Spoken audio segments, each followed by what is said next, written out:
Hey, welcome back everyone. It is now April 2nd of 2020, and ever since the release of Star Wars The Rise of Skywalker, a lot of fans around the world have been very intrigued about the future of the Star Wars franchise by Disney and Lucasfilm.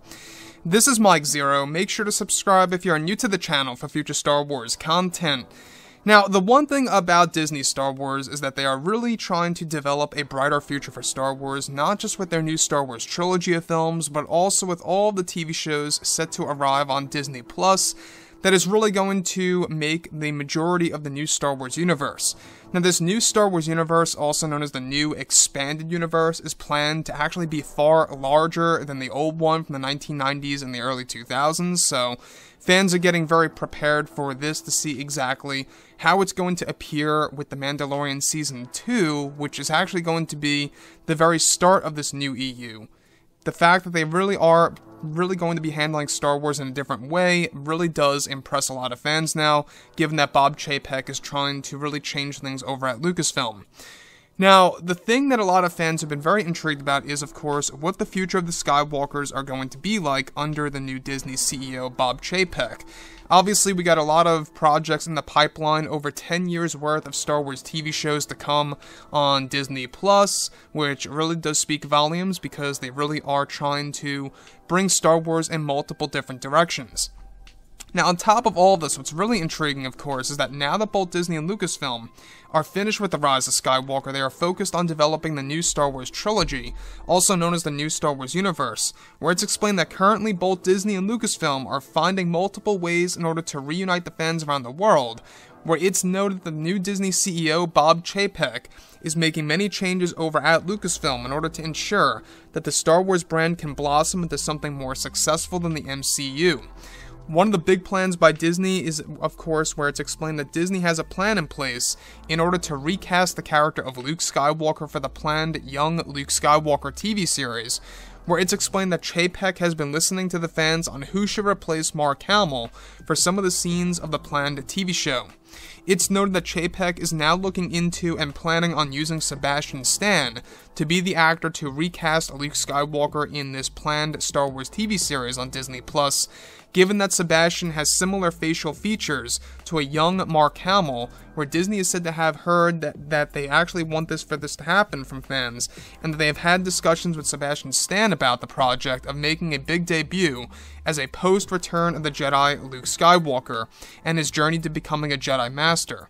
Now, Mark Hamill is actually said to still be in the pipeline to have some sort of a role for the older sequences in the TV show, with some CGI work planned for his face, of course. However, the ultimate plan is to recast Luke Skywalker for a majority of the TV series.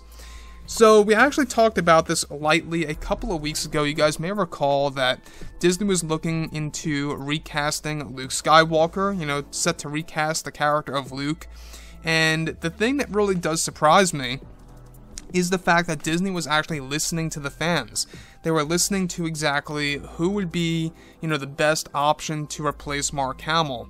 And a lot of fans have been looking over at Sebastian Stan. I mean, if you look at Sebastian and Mark, you can see that they have similar, facial features, a similar design, if you will, as a young Luke Skywalker.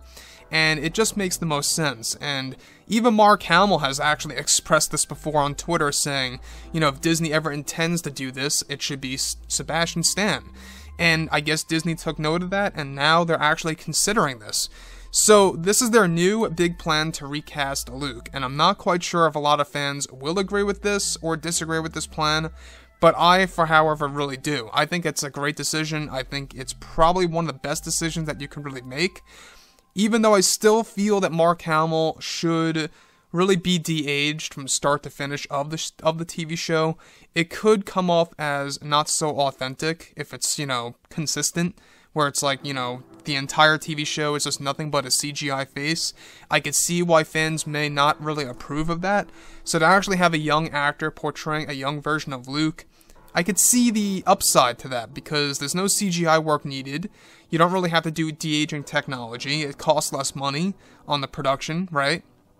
So, having Mark Hamill also on board, though, is also a plus, to have him involved in the older sequences. Again, this TV show is actually planned to tell us a tale of Luke pretty much on his tail to becoming a Jedi Master from a couple of years after Episode 6, leading all the way up until at a certain point in time in, the sequel trilogy era, or near it at least. And I can see what they're trying to do now. They're trying to emulate exactly what the comics pretty much tried to do.